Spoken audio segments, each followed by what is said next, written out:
Okay, guys, I just wanted to really highlight three amazing new features released in Maxime Bigwin's Advanced Thema 2.2.1. Uh, it just keeps getting better and better, and kudos to Maxime. Everything he releases is just so useful. There are so many features in AT now. I just can't see myself building in bricks without it. And you'll see a few things around the screen here that you wouldn't normally have, like these shortcuts. The change in the way these columns display, a bunch of things up here that you wouldn't normally see unless you've got a Vast Seamer. But I really want to just highlight a couple of things that he's just released, which really make responsive design so much better in bricks. And bricks is already cool, but this makes it better. So the first one is his revamped grid guides. So when you turn that on, you get a grid, which, it's pretty typical. What's cool about this is that when you click on the three dots next to it, you get a little settings panel, and you can use variables in here, which is unbelievable. So I'm using my standard grid gap variable, and I'll show you why. And on my tablet breakpoint, I've still got 12 columns, which is exactly the same. So if I go to tablet, I still want 12 columns on there. When I go to my mobile landscape breakpoint, I want 6 columns, and I want to change the color so that I can indicate, hey, I've changed to a different grid here. Then when we go to the mobile portrait, I've got it at 4 columns and I've changed the color again so you can see. Now, then basically when you've done this, you have to hit the save button to save your changes. But have a look at this. So I'm using CSS grids for pretty much all of my layout. And you can see here that all of these line up perfectly with the grid. So this here lines up perfectly. These cells line up perfectly with that grid. These cells here line up perfectly with the grid. So if you're using consistency with your grid gaps, and you put in your grid gap as your gap in the settings here, your grids are going to line up, which wasn't happening before because they were fixed values like 2 RAM, etc., pixels, whatever, and it just never lined up with my grids. But this is brilliant. This is really, really a game changer for me, so I can make sure that when I design stuff here, is everything lining up with the grid? Fantastic. Excellent work, Maxime.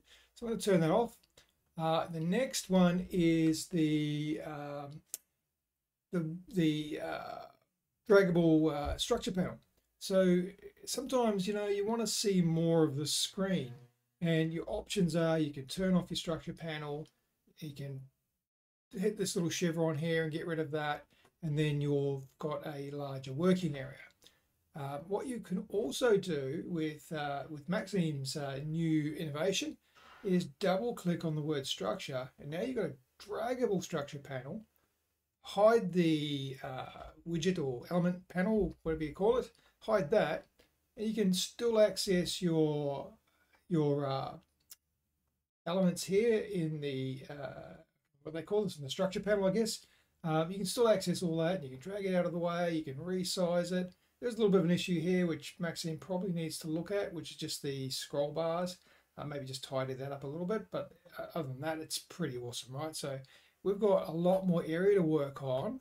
We can click on these, click on that, it still goes to the right place.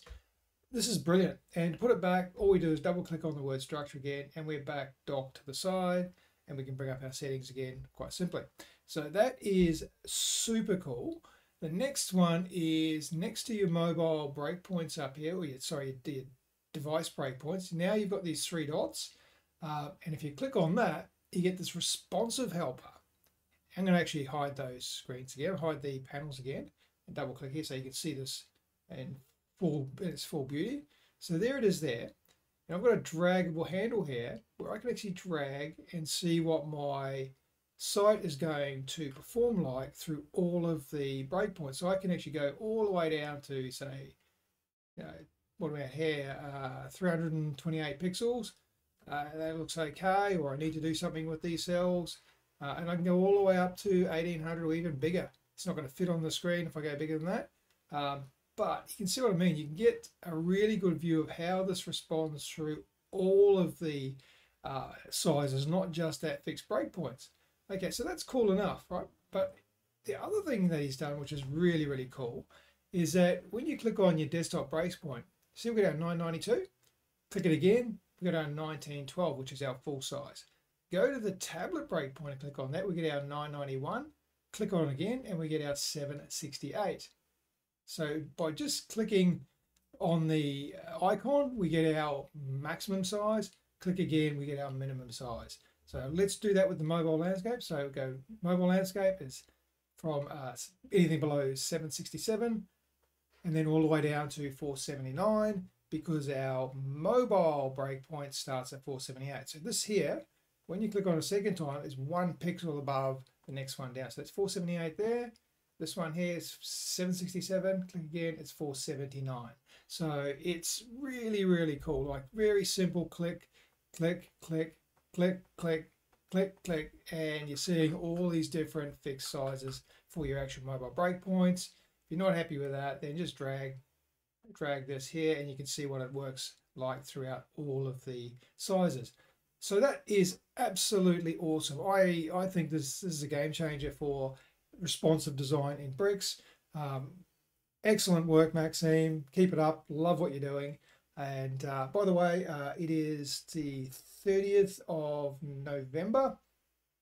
30th of November 2023. And we're talking about bricks and we're talking about Advanced Thema 2.2.1. So thanks for listening.